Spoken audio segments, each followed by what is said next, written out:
When you look at the earnings call of many of the companies, it's all about how many $100 million deals, how many $50 million deals. So as companies graduate towards winning larger deals, the complexity of the sales cycle has also evolved in this period.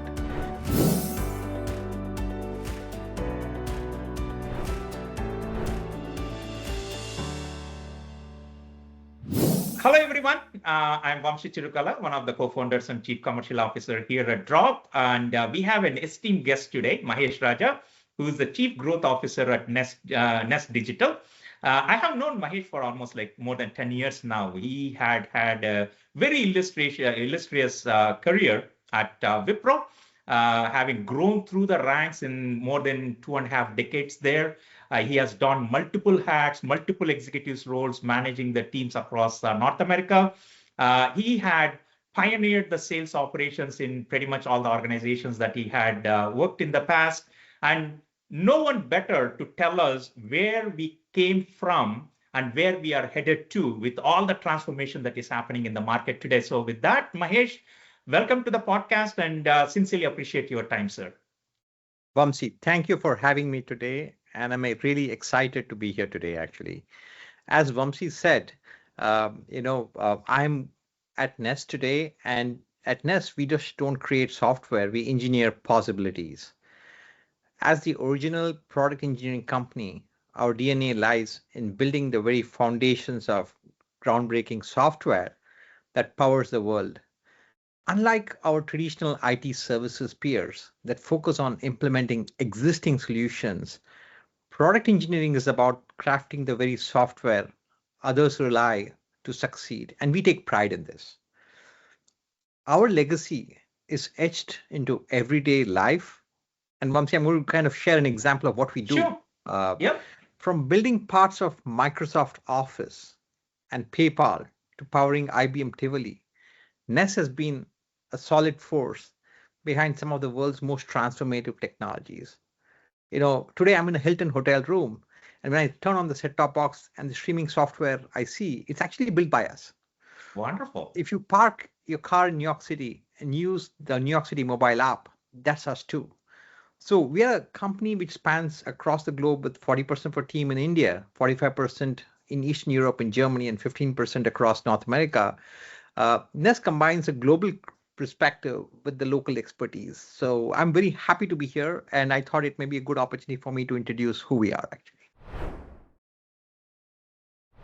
No, this is amazing, Mahesh. I think that also gives us a platform and talk about the complexities of the enterprise sales, right? I mean, your enterprise sales of especially the complex solutions that you are solving, Mahesh, that's not easy, right? And especially when you think about the large sales cycles, and more importantly, the complexity of the enterprise ecosystem has become such that there is no straightforward sale anymore. It has become extremely complex over a period of time. So in your journey, Mahesh, I mean, how did we get here? I mean, this was not this complex 20, 30 years ago, right? How did it become so complex, and what are some of the your perceptions on what companies are doing to address this complexity of sale? I think it's a great question, Vamsee. So let me answer it in two parts. Sure. Number one, companies large and small are today going after winning larger deals. When you look at the earnings call of many of the companies, it's all about how many $100 million deals, how many $50 million deals. So as companies graduate towards winning larger deals, the complexity of the sales cycle has also evolved in this period. Gone are the days where we used to celebrate small and mid wins. Every company wants to go to the street and talk about larger deals. So that's driving complexity. Number two, the sophistication of the clients and the prospects we serve today has also increased, the maturity of that. That is the two reasons what is actually transforming enterprise sales across the board for a company which is small to a company which is large enough there. Correct. And even the practices, technologies, and methodologies of how you do enterprise sales has actually evolved in the last 3 decades of my professional journey. And I'm happy to share some of that in this conversation today. No, I think let's start with the thing that you just talked about, right? So the evolution has happened from spray and pray, or how big is my Rolodex, or what is the network that I can tap into, to how can I find the specific opportunities and how can I actually target them? Like the whole notion about account-based sales, account-based marketing, account-based engagement, all these have come in the last, I would say, probably couple of decades, right, Mahesh? Um, and account-based sales and account-based marketing is a fascinating thing on the paper, but it is not as easy because either you can't scale or you cannot be very targeted. So how do you see this complexity of the problem with this sales process, Mahesh? I think, in short, if I may answer, account-based marketing has actually led to a shift, the focus from mass outreach to clients Yeah, and prospects to more personalized engagement. That's kind of in a nutshell. right. Now, just to throw some numbers and facts, right? I just recall what Edward Deming had said: without data, you're just another person with an opinion. So Yeah, rather than me sharing just opinion, I also want to put some data and facts here. Number one, McKinsey research shows that 1/5 of all sales teams' tasks could be automated, right, and that cuts across the entire life cycle of sales. Number right. two, with the advent of Gen AI and opening new opportunities, the venture capital investment in AI has actually surged 13 to 15 fold over the Yep, last decade. So, with true. these two as the backdrop from a data perspective, so let me talk a little bit about how the current use of new tools, AI, and ABM has actually evolved. Okay. Okay. Number one, there is an increasing use of data driven personalization. Mm-hmm. Number two, we're talking about how lead scoring and intent prediction has evolved in the last 2 decades. Those are the two Yep, big shifts we yep. have seen in terms of what used to happen 5, 7, 10 years back to what happens today from a Mm. sales, enterprise sales perspective. I'll probably pause and see if it makes sense, and I'm happy to kind of elaborate on each of them. I think it absolutely makes sense, Mahesh. Let's kind of, I think you and I, when we were talking offline, you are giving some numbers about how long it used to take, Correct. putting together the research or engaging with the right people, to how you have brought it down from days and weeks to kind of, few hours and minutes. Can Right. you share some examples of, how you have transformed those processes? I think that's a great question. So from my own personal experience, when I used to be a seller 10, 15 years back, Uh-huh. for every senior level executive meeting or a C-suite meeting, we used to prepare for like a number of days. Yeah. If I have to put a number there, on an average, it used to take 7 days to prepare for an hour or 30 minutes meeting with a C-suite stakeholder, right? Right. Yeah. With the advent of platforms such as Draup and other third-party AI-based solutions, Yep. today that has fundamentally shifted and changed. Yep. Now, what has changed? Number one, we have tools from some of the platform companies, including Drop, which Yep. helps us in prospect activity. Number Yep. two, it helps us to identify pain points. And number Yep. three, recommend tailored sales strategies. Now, good old days when I used to go and search for what are the pain points for a prospect, I used to go to the SEC website or look at the earnings calls for the last 3 or 4 quarters. It was an Time exercise consuming. which consumed a lot of time and effort. Yep. Now, that's what took 7 days on an average. But today, within 7 minutes, with the advent of platforms which are available at our disposal, Yep. that's what has fundamentally changed from a data driven personalization perspective. And this not only is in client acquisition, but Mm-hmm. also from a client servicing perspective. So let Right. me give you an example. Yep. When we used to follow up with our clients after our initial conversations, and when we used to write personalized emails, it was an effort which we needed to Yep. budget time for. Today, with the advent of tools which each one of us are very familiar from a market perspective, They augment us in our ability to reach out to our clients. And not only that, even from a pricing perspective, we have enough augmented tools, whether we call it Gen AI, or assisted tools. They help us to price for a certain stakeholder, for a certain enterprise client, and also bring in the relevant case example. So that is what has fundamentally changed from 10 years to today from a data-driven personalization perspective. So client acquisition, client servicing, both these dimensions from an enterprise sales has really, really changed and transformed. No, I'm like, what you're talking about is hyper personalization of Correct. opportunities and hyper personalization of services, Mahesh. That's Correct. amazing. So let's actually look at it holistically. Like, you have gone through this journey for the last few years. Is there something that you can share about some, like what did it mean to a company like Ness, or what did it mean to a professional like you on either optimizing what you used to do, what you have given a great example, but on the value side, how did it create value for you, Mahesh? It's a good question. Ness leverages AI to enhance our account-based marketing efforts. Sure. By analyzing intent data, engagement metrics, sales metrics, and account level metrics to deliver personalized campaigns today. Right. Now, tools such as Draup and other platforms help us to provide deep account insights. And also complement us by offering accurate and real-time client contact information and firmographic data. When I say that, what I mean is data about the client's structure, spend, etc. Helping my team refine the account targeting and identify key decision makers. That's the number one change I've seen within Ness. Now, in terms of our approach from an account-based marketing perspective, we are primarily focusing on driving and delivering personalized data-driven campaigns to our top champion accounts and the tier 2 accounts, what we call as attack accounts, by leveraging these tools and methodologies there. And also making sure that the sellers are able to really follow through on some of the commitments from a sales perspective, and the handoff from a client acquisition to client servicing happens well. And the final point I want to really drive down is, what did I do to amplify that? Okay.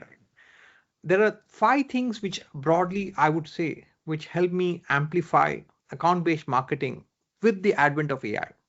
Number 1, deepening account insights. And this is slam dunk with all the technologies at our disposal, insights to uncover decision makers, understanding of organizational priorities, and more importantly, the growth areas. Number 2 is tailor campaigns beyond what we used to do 3, 4, 5 years back. How AI can help create hyper personalized messaging and content formats that address specific business needs, whether it's on the revenue side, on the expense side, customer experience side. Number 3 is, how do we strengthen executive alignment between my organization and the client organization, and enhance collaboration even between my own teams, between sales and marketing, to coordinate outreach at an executive level and build stronger account level relationships. 4th point is about multi-channel engagement. In today's world where we are having a number of social media tools available at our disposal, gone are the days where email was the only way of reaching out to our customers. Right. Leveraging LinkedIn, leveraging other social media tools at our disposal to reach out to our customers and stay in touch is a mechanism. Let me give you one example. Sure. Today, sometimes when our clients actually take up different roles within their own organization, or they move from one organization to other, we get to know from these social media technologies. And if we are smart enough of using these AI tools, we are able to put actionable insights for our sellers to see what they need to do when such changes happen from social media. Right. I don't think we were able to achieve that 5 or 7 years back. So that's Yeah. what I mean by multi-channel engagement. And finally, you know, leveraging champions, Yep. working closely with champions within accounts to advocate internally and drive influence with the advent of AI, which helps us to scan through an organization. For example, if I use a real life example, I have a client which is a progressive tech company, and they have 80,000 employees globally spread out. Now, the Yeah. question is, we have been serving this client for the last 15 years, but who are our top 5 champions? And how do I bring that insight into our sellers who are supporting the client, and more importantly, the account managers who are serving the client? Yeah. That's what AI helps. So those are the 5 things I would say we are doing from an ABM perspective with the support of AI, which is actually transforming. And I just want to say that while we talk about technology, Uh-huh. it's important to remember that technology is best when it brings people together. And what I mean by that is AI helps in fostering collaboration Yep. between teams, such as sales and marketing, but Yeah. it's those humans which actually make it happen. So let's not move away to Absolutely. say technology can solve all our problems. It is best when it brings people together. No, I think that's a fundamental thing that you highlighted there, Mahesh, very, very well. It is the really that human machine synergies that Yes, brings the best out of an organization or out of a process. Now, having said that, I mean, you have gone through this journey in a relatively very short period of time. All of us have gone through that in a correct. very relatively short period of time, right, Mahesh? So, when you think about some unique skills that you look for in your sales organization today that you did not look for, like say 5 or 10 years ago, what comes to your mind as the topmost skill that you are looking for today that you did not consider that as important few years ago? So let me understand the question. The question Hmm. you have is, what are the skills I'm looking for when I hire sellers in my team? Exactly. And how do they differentiate vis-a-vis the average performers? Or the same seller 5 years ago did not have that kind of a skill. Okay. And because of that skill, they are become a lot more productive or a lot more valuable today. Okay, I think that's a good question, and that dovetails into what I wanted to share from a next perspective, right? Sure. Uh, Let me use a quote, and this is a Hmm. quote, it's a well-known quote by Abraham Lincoln, where he Yep. said, "Give me 6 hours to chop down a tree, and I'll spend the first 4 hours sharpening the axe." I look for that attribute in sellers today. Hmm. There is so much of intelligence available before you go in front of a client meeting Yep. or a prospect meeting.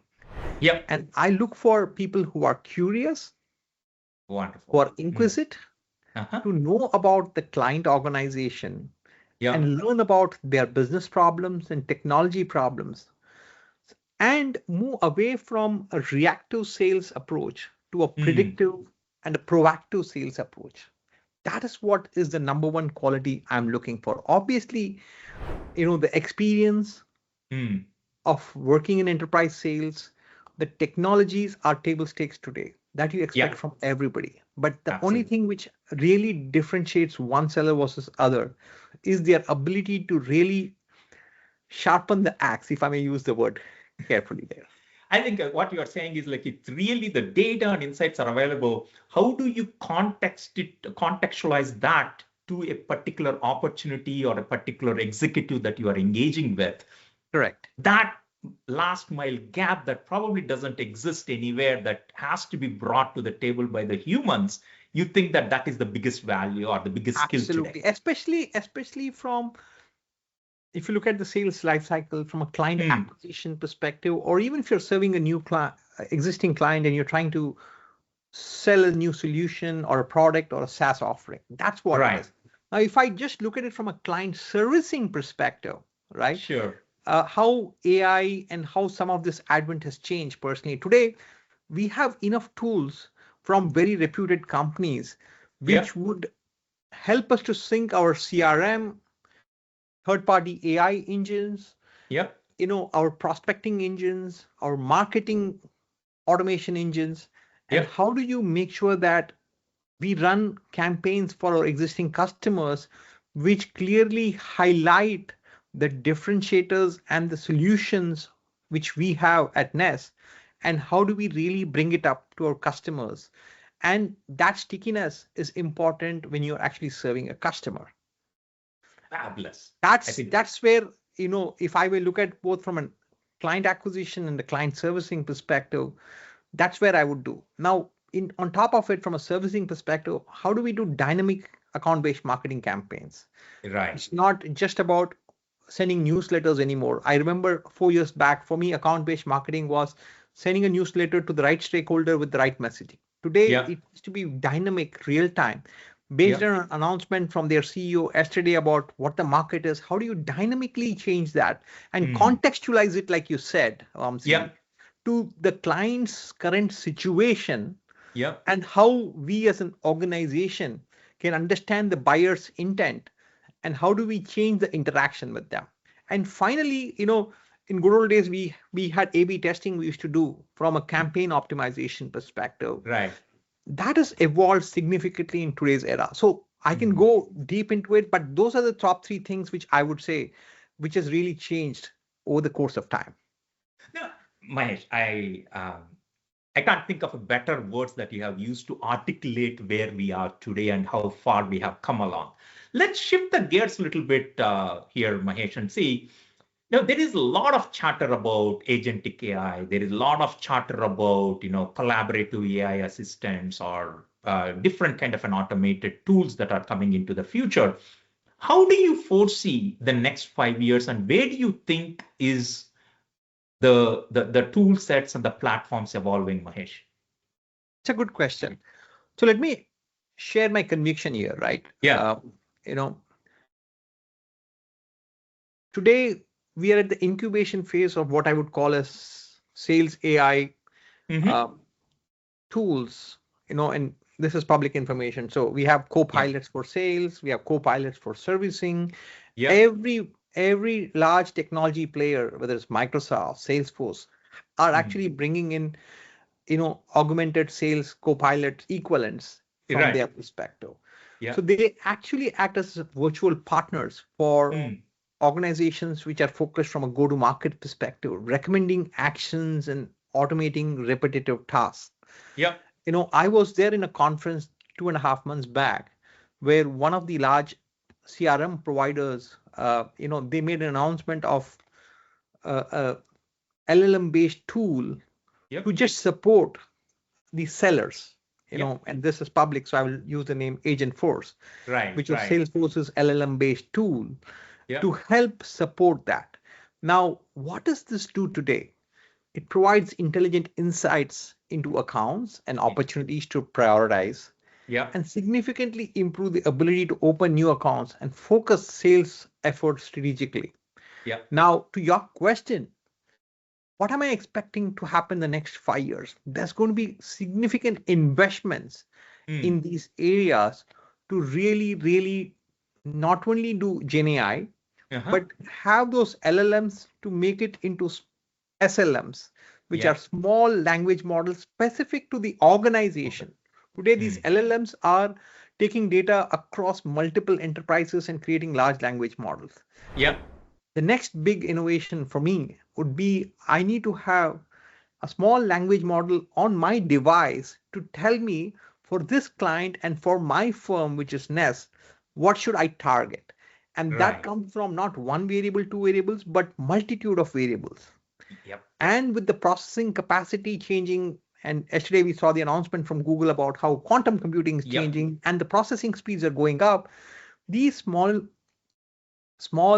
language models and the processing speeds and innovation happening there is actually going to be the two fundamental shifts which we are going to see there, right? And especially in regulated industries like financial services, healthcare, where these large language models are not very well appreciated because of regulatory compliance reasons.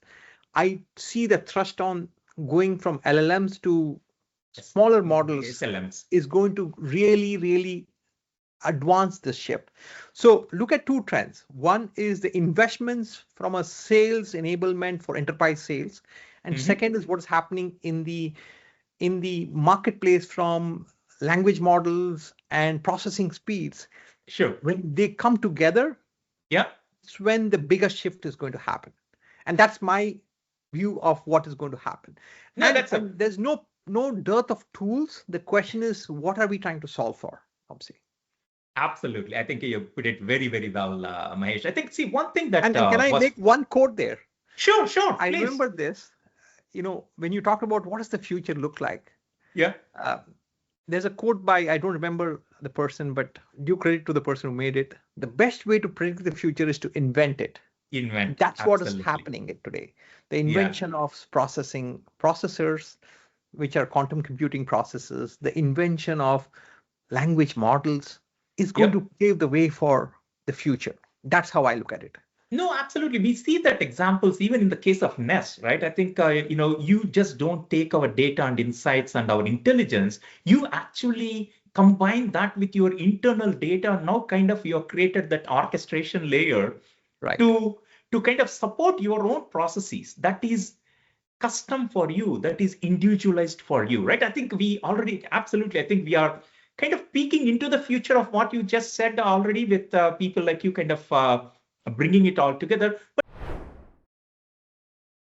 But one thing that I want to bring it up, Mahesh, I think some fabulous work that your organization, Ness, has done. You actually have studied the impact of AI on software development.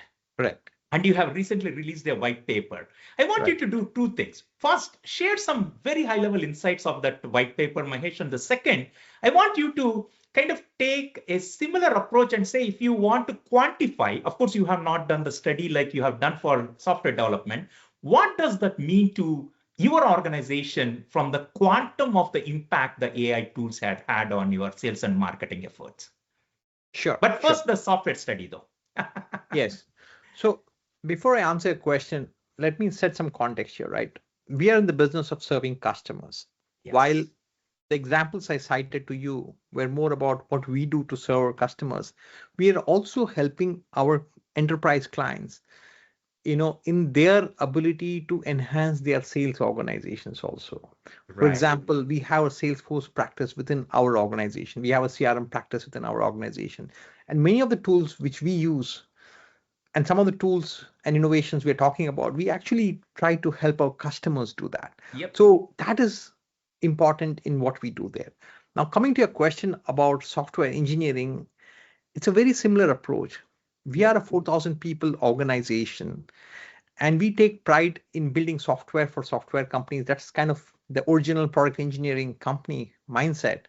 When we believe that there is innovation happening in software engineering, we also believe in making sure that we share that with our customers, our partners. And that is where this research report, which we did along with Zinav, in publishing that report of how we can enhance software engineering productivity for our clients, for our partners, for our peers, and for our own organization. And that is kind of caught and crystallized by having our own platform, which we share it with our customers to benchmark software engineering productivity. So what I mean by that is sometimes we have to eat our own dog food. So when I say that we can help you enhance your software engineering productivity, the first question customer says, I don't even have a baseline to say how it goes up. Right. And how do I baseline my current productivity and my partner ecosystem productivity for me to really see if Ness can really enhance that for me? So that is where we actually bring in a product and a tool.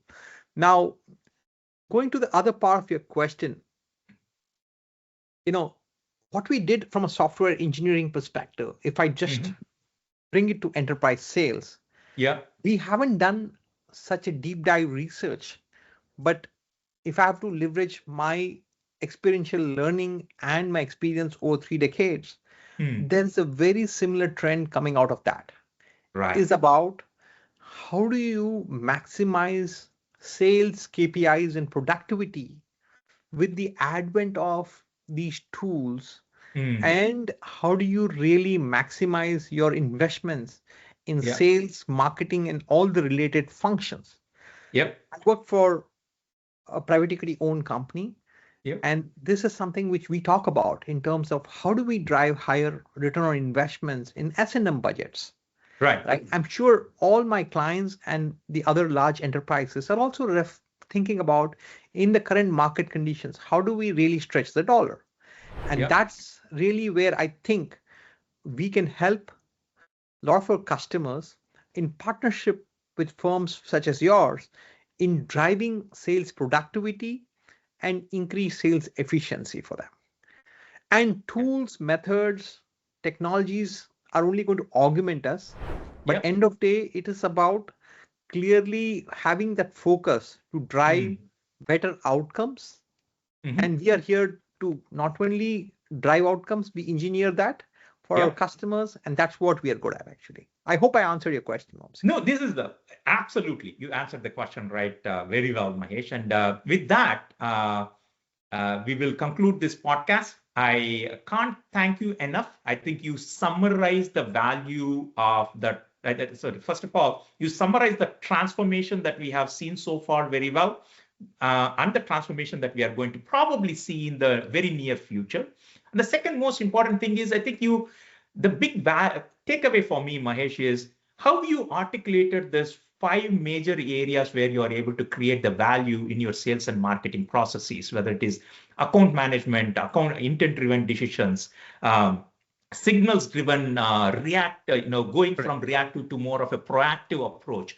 I think these are the real takeaways for me. I think that's exactly how we envisioned when we were building Draup, and it's so gratifying for me, at least, to see that how you are able to adopt a platform like Draup and kind of supercharge your own processes. So, with that, thank you very, very much, Mahesh, for generously giving your time and sharing your knowledge and your best practices with us. Oh, thank you, Vamsee, and thank you for having me. Just as a closing remark from my side, let me say this, and this is something I'm taking inspiration from another research and a leader. Success isn't just about getting noticed. Yep. It's about being remembered for the value you create.